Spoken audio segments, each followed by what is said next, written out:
Friends, ఈరోజు ధ్యానం అంటే ఏంటి అనే విషయాన్ని గురించి మనం తెలుసుకుందాం. యద్భావం తద్భవతి. భావన, ఆలోచన ఎలా ఉంటే అలాగే జరుగుతుంది, ఫలితం అలాగానే ఉంటుంది.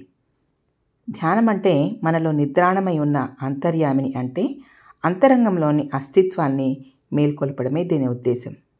ధ్యాన సాధన చేయడం వల్ల మన జీవితంలో అన్ని విషయాల పట్ల సమతుల్యతను సాధించగలుగుతాము. నిజమైన ఆనందం, సంతోషం, ప్రశాంతత అన్నీ లోపల నుండి వస్తాయి. వీటిని ధ్యానం అనే ఆధ్యాత్మిక సాధన ద్వారా పొందవచ్చు. ఈ ధ్యానంతో మనకు కలిగేటువంటి శారీరకమైన ప్రయోజనాలను గురించి తెలుసుకునేటట్టయితే, శరీర జీర్ణ ప్రక్రియ నిదానమై వివిధ గ్రంథులు, నాడీ మండలము, అవయవముల పటుత్వము పెరిగి వాటి పనితీరు మెరుగవుతుంది. ఉచ్ఛ్వాస నిశ్వాసలు తగ్గడం వలన ఆక్సిజన్ వినియోగం తగ్గి ఊపిరితిత్తుల పనితీరు మెరుగవుతుంది. ఆందోళన, మానసిక అలసట, శారీర బడలిక నుండి విశ్రాంతి లభిస్తుంది.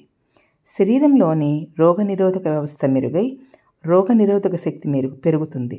కొలెస్ట్రాల్ స్థాయి తగ్గి గుండె జబ్బు ప్రమాదం తగ్గుతుంది. రక్తపోటు అధికంగా ఉన్న వారికి మేలు చేస్తుంది.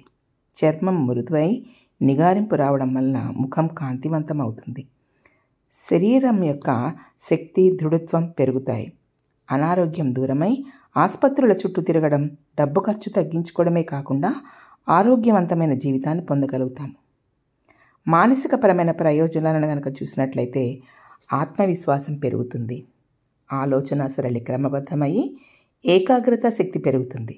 దీనివల్ల పని నైపుణ్యం పెరుగుతుంది. విచక్షణ జ్ఞానం కూడా మెరుగవుతుంది. సహనశక్తి పెరుగుతుంది. గ్రహణ శక్తి, జ్ఞాపక శక్తి మెరుగుపడతాయి.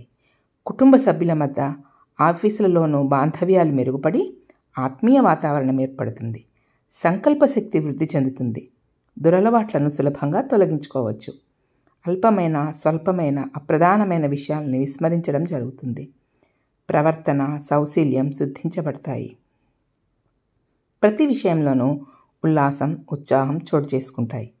మానవాళి ఏకత్వానికి, సర్వమానవ సౌభ్రాతృత్వానికి దోహదపడుతుంది. ఆధ్యాత్మికపరమైన ప్రయోజనాలు గనక చూసినట్లయితే జీవిత లక్ష్యాన్ని సాధించడానికి సహాయపడుతుంది. శరీరం, మనసు, ఆత్మ వీటి మధ్య సామరస్యత పెరుగుతుంది. నువ్వు ఇతరులను అర్థం చేసుకోగల శక్తి బలపడుతుంది.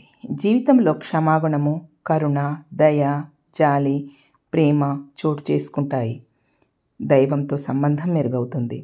ఆత్మ సాక్షాత్కారం సిద్ధిస్తుంది. అహంకారాన్ని అధిగమించిన శక్తిని, చైతన్యాన్ని కనుగొంటాము. మనశ్శాంతి, ఆనందము పొందుతాను. అభయం లేదా జ్ఞానోదయం అందిన అంతరంగ అనుభూతి సిద్ధిస్తుంది. జీవితానికి ఒక సరైన అర్థాన్ని, సంతృప్తిని కలుగచేస్తుంది. కాబట్టి ప్రతి ఒక్కళ్ళం కూడా ఈ ధ్యానం చేసినట్లయితే ఈ ప్రయోజనాలన్నింటినీ కూడా పొందగలుగుతాము. విన్నందుకు అందరికీ ధన్యవాదాలు.